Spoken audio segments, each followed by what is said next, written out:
Bonsoir, merci à toutes et à tous. On va commencer par Joanna, elle va vous dire quelques mots et après je ferai une petite conférence. Après Joanna parlera un peu du film et on verra le film. J'en suis sûre que vous serez ravis de voir les images que Joanna a pu faire de son père. C'est extraordinaire. Merci. Bon, mon français est très mal. Je vais vous parler en portugais. Écoutez, mais aidez, por favor. Bom, primeiro eu gostaria de agradecer à Maison de l'Architecture pela oportunidade. Muito obrigada, é um prazer estar aqui. Elle remercie la Maison d'Architecture pour cette opportunité et c'est un plaisir d'être là. Agradecer também ao Consulado Brasileiro pelo apoio, pelo convite. Au consulat brésilien.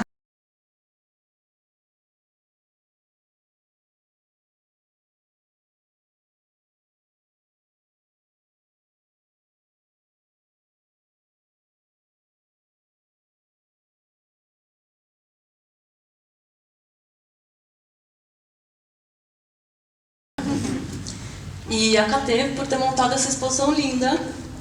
Não vai chorar. Et à moi, elle m'a dit de ne pas pleurer. Bom, peço desculpas por meu pai não ter podido vir. Ele está muito bem de saúde. Esse ano ele faz 90 anos e ele às vezes não está fazendo mais viagens tão longas. Elle s'excuse pour son père qui va très bien, qui voulait venir, mais il va très bien de santé, mais il ne veut plus voyager en avion. Bom, eu vim aqui mostrar um documentário que eu fiz sobre ele. É um documentário que eu demorei 10 anos no processo todo de fazer. Elle vient aujourd'hui nous montrer son film qui lui a pris 10 ans à le faire. Enfim, é um prazer enorme e depois que vocês verem o filme, acho que a gente pode conversar um pouquinho. C'est un grand plaisir encore et après la projection du film, elle est disponible pour prendre des questions et parler avec vous sur vos impressions. Merci.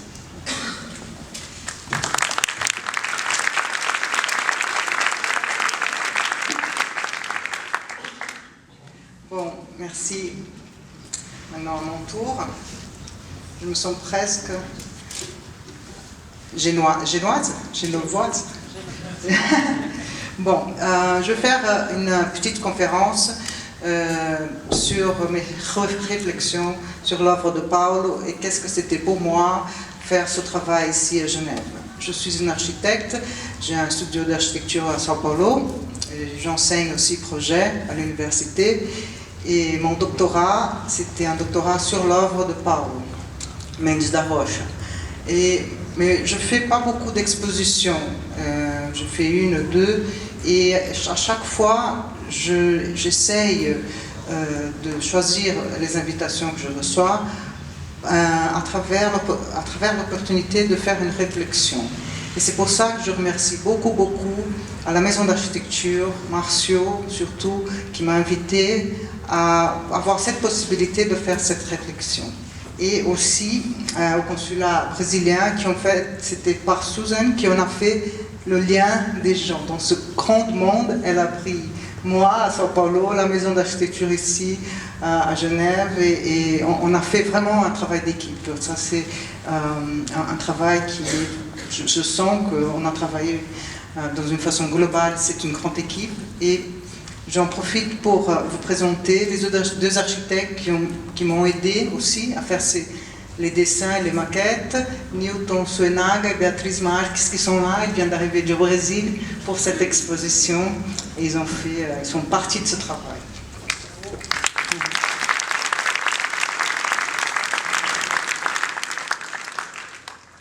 La semaine dernière, j'étais avec Paulo dans son cabinet. Nous avons beaucoup parlé de cette exposition. Je lui ai raconté et lui montré les photos de cette belle structure en béton. Je lui ai montré les photos du Rhône et son pavillon d'électricité, je ne sais pas le nom, j'ai oublié, ce théâtre qui fait comme ça sur l'eau, extraordinaire. Il m'a demandé qu'est-ce qui m'a pris de faire cette exposition et qu'est-ce que c'était ce travail pour moi. Et la réponse à cette question, C'est le cerne de cette présentation qu'on va faire ensemble. Pour moi, cette exposition m'a emporté tout d'abord une inquiétude, je dois dire. Pourquoi est-ce qu'un groupe d'ingénieurs et d'architectes de Genève ont décidé de faire un tel effort pour monter cette exposition? Les liens entre l'architecture de Paolo et la Suisse, je savais bien, étaient établis premièrement par Annette Spiro, qui est là avec nous aujourd'hui. Merci Annette. Elle a écrit un extraordinaire livre qu'il a exposé et je crois que c'était la porte d'entrée de l'architecture de Paolo Nunes da Rocha en Europe. Aussi, Paolo a fait beaucoup de voyages à Mendrisio, où il a fait une forte amitié avec Luigi Isnosi. Mais je ne connaissais pas les liens avec la Suisse française. Et avec cette intrigue, j'ai commencé à établir les prémices de cette exposition. C'est-à-dire, quelles sont les possibilités de dialogue et de réflexion qu'on peut construire par cette expérience. Et comme ça, j'ai commencé à comprendre que le but de ce travail, ce n'est pas de divulguer seulement une architecture, mais d'établir de nouvelles formes de pensée, de dimension du bâti, de la signification du pouvoir de la transformation de l'architecture, les futurs de nos villes et les relations humaines. Donc je vous propose aujourd'hui, ce n'est pas une conférence, mais c'est qu'on fasse ensemble un établissement d'un commencement de quelque chose pour l'avenir. Qu'est-ce qu'une œuvre qui est faite dans un pays pauvre comme le nôtre, avec des ressources, très peu de ressources, faite par un homme qui a eu sa formation dans les années 60 et continue à faire des projets qui sont attachés à son temps présent, sans paraître anachroniques. Pour commencer donc, j'ai établi 3 points d'appui, parce que je suis parmi les ingénieurs, donc on va faire 3 points d'appui pour cette réflexion. Comment l'œuvre de Paolo se relationne avec notre temps? Pour moi, c'est une œuvre qui construit des narratives. Elle contient l'art de raconter, soit à partir d'un discours oral, soit à partir de l'espace construit. Une narrative se construit avec l'expérience, donc elle compte avec le temps à sa faveur. Un temps qui continue, un temps qui dure. Pourtant, c'est quelque chose qui est différent de ce que nous connaissons aujourd'hui, qui c'est un monde fait par des images où le temps est fractionné et il pulse. Un jour, l'image est là, l'autre jour, elle disparaît. Ainsi, nous avons une contraposition entre la durée et le pulse. C'est par cette capacité de construire des narratives qu'un bâtiment dessiné en 1958, comme le stade de Paulistano, nous raconte quelque chose jusqu'aujourd'hui. On peut comprendre, par exemple, la figure du narrateur comme nous décrit Walter Benjamin. Benjamin sépare le narrateur entre 2 types archaïques. Celui du paysan sédentaire, qui connaît profondément son milieu, ses caractéristiques morphologiques, symboliques, ses transformations dans le temps. Et, avec sa mémoire, est capable de transmettre cette connaissance à travers le temps. L'autre figure de Benjamin, c'est le marin négociant, qui voyage dans le monde à travers sa mémoire, est capable de raconter des histoires des pays lointains, des différentes cultures et des différentes couleurs et saveurs. Le narrateur moderne, ou bien l'artisan, est capable de lier les 2 narratives et faire un travail qui contient les 2 significats, du local et du universel. Cette semaine, j'ai eu une petite expérience de narrative ici au pavillon. J'ai la chance de faire accompagner la visite guidée faite par Antoinette, qui est membre de la maison d'architecture, je ne sais pas si elle est là. Et avant de partir, quand on a fait le vernissage, j'ai fait avec François et d'autres architectes une petite visite guidée. Et après, pendant ce mois, ces 5 semaines d'exposition, ils ont fait pas mal de visites. Et Antoinette, j'ai vu Antoinette raconter les histoires que je lui ai racontées d'une façon impressionnante. Et j'étais très touchée par ça, parce que je crois que c'est vrai que tout ce que je vous racontais sur les narratifs, ça peut se faire. Valéry nous dit que l'observation de l'artiste peut atteindre une profondeur presque mystique. Les objets éclairés perdent leur nom. Ombre et clarté forment des systèmes et des problèmes tout particuliers, qui ne révèlent aucune science, qui ne se rapportent à aucune pratique, mais qui se conçoivent toute leur existence et leur valeur de certains accords singuliers entre l'âme, l'œil et la main. Quels sont les éléments de cette narrative?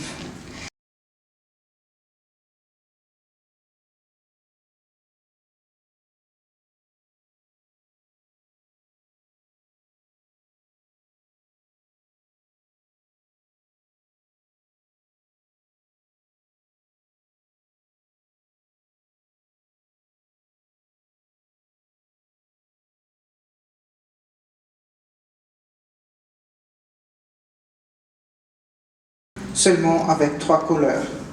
La démarche avec laquelle il travaille la matière n'est pas en fonction de sa matérialité, comme une peinture de Jackson Pollock par exemple, ni par la construction d'un objet sculpturel, comme une figure de Giacometti. Mais il travaille avec des surfaces continues, des plans articulés qui sont capables de contenir un espace de vraie complexité. Alors sa recherche vers la construction des espaces peuvent être saisis des modes très variés, parce que ce sont des espaces construits pas à partir d'une demande programmatique ou une fonction, ou même de la forme, mais ce sont des espaces construits pour l'expérience, c'est-à-dire que c'est une idée qui apporte le mouvement. Il soutient l'imprévisible, l'impondérabilité de la vie. Johanna dit dans son film que la maison Boutantin, malgré le fait qu'il y ait tout le mobilier fixe sur le parterre, on y peut vivre de diverses manières. Hein? Bon, comment est-ce que Paolo transforme la matière? Il transforme la matière à partir de démarches de dessin très précises. Il n'a pas de beauté. On ne peut pas confondre l'impondérable avec l'imprécis. Non, l'espace a du sens et de la signification, mais qui est donné par la manière comme les gens iront se relationner avec l'espace. Alors, cette action projectuelle, parce qu'elle crée une spatialité définie, en temps, en proportion, en hauteur, en lumière, des circulations, sans tenir compte de la fonction programmatique de l'espace. Et je pense que c'est quelque chose de très difficile à faire, très difficile à maîtriser, car c'est plus facile de dessiner un carré, mettre un rectangle dedans et dire voilà la chambre des enfants, que faire un espace où on va découvrir ensemble voilà où les enfants vont dormir. Faire un projet avec ce genre de démarche et construire une architecture qui est toujours connectée avec son milieu et son temps est notre 3e point d'appui.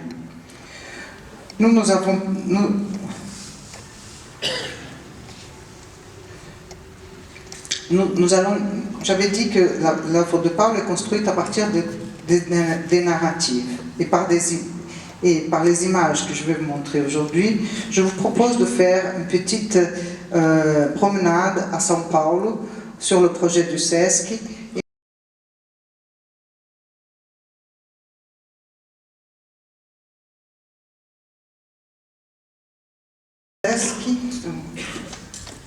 Bon, ça c'est un essai fait par un photographe s'appelé Nelson Con. Ça c'est une vue d'un autre bâtiment qui voit la piscine d'en haut. Le bâtiment du SESC que vous allez voir sur cette maquette, c'est un bâtiment fait au vieux centre de São Paulo, où il y avait déjà un bâtiment construit, c'était une, comment on dit ça, loge de département, un globus, comme globus. Alors voilà, c'est le bâtiment dans un coin de la rue et sa verrière nous dit que la forme ne l'intéresse pas, c'est la réflexion de l'existence, de ce qui est déjà là, qui lui intéresse. La ville, elle se confond avec le bâtiment entre le neuf, le vieux et le neuf. Paolo fait beaucoup dans ses projets, soit dans les villas, soit dans les musées. Et pour le CESC, il a fait le même raisonnement, c'est que le trottoir, il rentre dans le bâtiment et on ne sait pas où commence la ville, où commence le bâtiment. Donc pour le CESC, il a fait la même chose, c'est un rez-de-chaussée complètement libre, on y passe, on croise, on ne rentre même pas dans le CESC, mais c'est presque un lieu plus public que privé. Là, le soir, il a fait des vitrines vitrées où on peut voir un peu des petits espaces administratifs, et c'est toujours quelque chose on sent qu'on peut rentrer, et ce n'est pas un espace qui, au contraire, la plupart des espaces à São Paulo aujourd'hui, malheureusement, c'est des espaces excludants. Pardon. Ici, c'est le milieu du bâtiment. Ce bâtiment était construit, il avait 9 étages, et Paolo devrait faire un petit théâtre, et ce n'était pas prévu de faire la piscine. Donc il a trouvé au milieu du bâtiment un espace où il a creusé une structure nouvelle de 14 mètres par 14, et dans cette structure, il a fait des espaces libres. Au sous-sol, il y a le théâtre, et en haut, il a convaincu le président du CESC que c'était une grande opportunité de faire une piscine presque publique dans la toiture de la ville.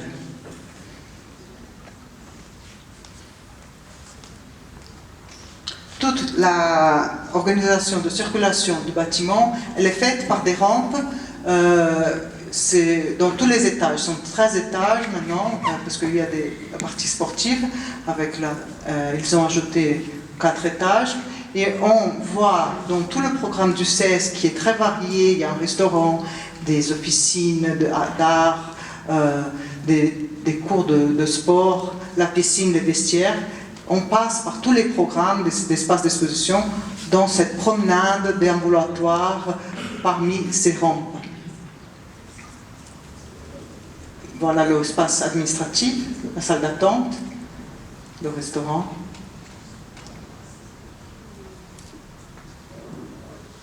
La bibliothèque.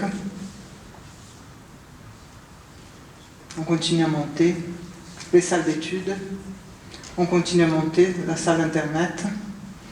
Il faut dire que pendant la semaine, il y a 7000 personnes qui fréquentent et le week-end, 15 000.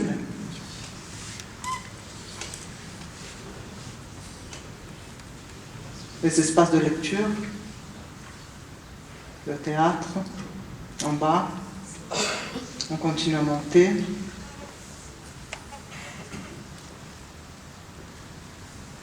Gymnastique, escalade,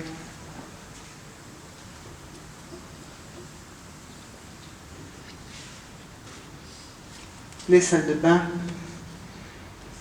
Ce bâtiment n'était pas fait pour avoir une telle complexité d'ingénierie électronique et hydraulique, on dit ça comme ça.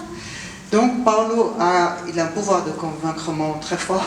Donc il a convaincu le président du CESC à faire une piscine en haut, et aussi il a convaincu le président du CESC à acheter le building qui était à côté. Parce qu'il a dit, bon, on ne peut pas creuser cette structure avec tous les tuyaux, donc il faut mettre comme attaché à cet édifice du CESC, à ce bâtiment, un autre édifice qui aura toute la partie technique. Donc ils ont acheté le bâtiment, et Paolo nous donne une image très belle.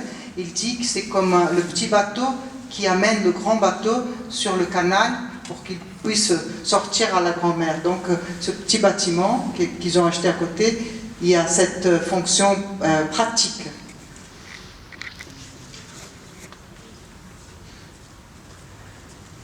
Finalement, on arrive à ce qu'on appelle aujourd'hui, São Paulo, c'est une ville où il n'y a pas de plage, et c'est notre grand chagrin.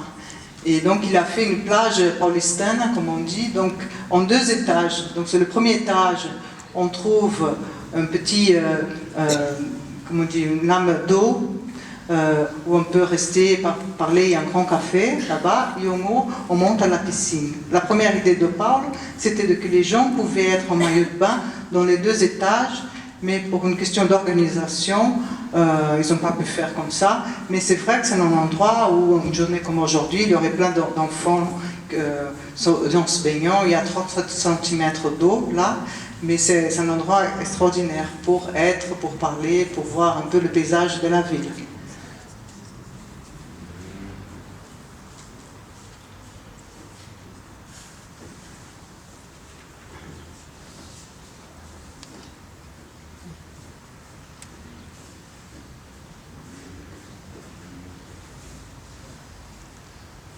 Et là, montre un peu les relations verticales de ce bâtiment qui est très difficile à comprendre. Donc, il nous donne des petits espaces qui n'ont pas de nom. C'est des espaces sans fonction. Mais parce qu'ils n'ont pas un nom, et les gens peuvent utiliser d'une façon très libre. Et ça fait partie beaucoup de l'architecture de Paul.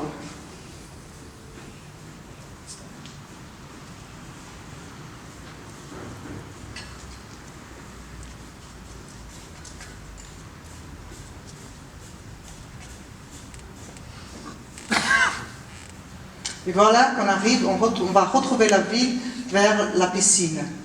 Cette piscine-là, c'est une façon de voir la ville, mais aussi c'est une provocation. Vous savez, le Brésil, c'est un pays où il y a une inégalité sociale énorme, et les riches sont très riches, et les pauvres sont très pauvres, et pouvoir faire une piscine presque publique dans cet endroit, et amener les gens, au Brésil il y a beaucoup de gens qui ne savent pas encore nager dans cet espace, c'est une façon de dire on peut faire mieux, on peut arriver à donner des gens quelque chose de digne, et c'est une façon de dire, de mettre l'éducation et une vision de partage, de rassemblement des gens très différentes dans un lieu extraordinaire.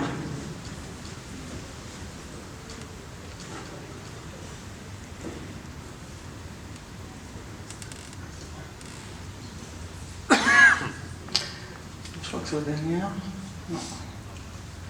Bon, donc pour moi, aujourd'hui, ce qui me donne beaucoup plaisir, c'est de pouvoir vous montrer quelque chose qui est très puissant au niveau architectural, mais aussi, je crois, que les gens qui sont touchés par cette forme et cette façon de penser, on peut créer des nouvelles narratives ensemble en essayant de mettre l'architecture dans un endroit où je pense qu'aujourd'hui elle n'est pas, parce qu'on travaille avec beaucoup des images et un monde on essaie de comprendre comme qu'il est très bousculant en ce moment. Mais je pense que l'architecture c'est quelque chose, c'est une façon de connaître, c'est une façon de penser la vie entre nous qui est extraordinaire pour faire ça, parce que nous on dessine des espaces pour qu'on soit ensemble. Et cette cette opportunité de pouvoir faire ce pont entre le Brésil, le São Paulo et Genève, je pense que c'est un commencement des histoires qui vont commencer et créer de nouvelles narratives. Merci.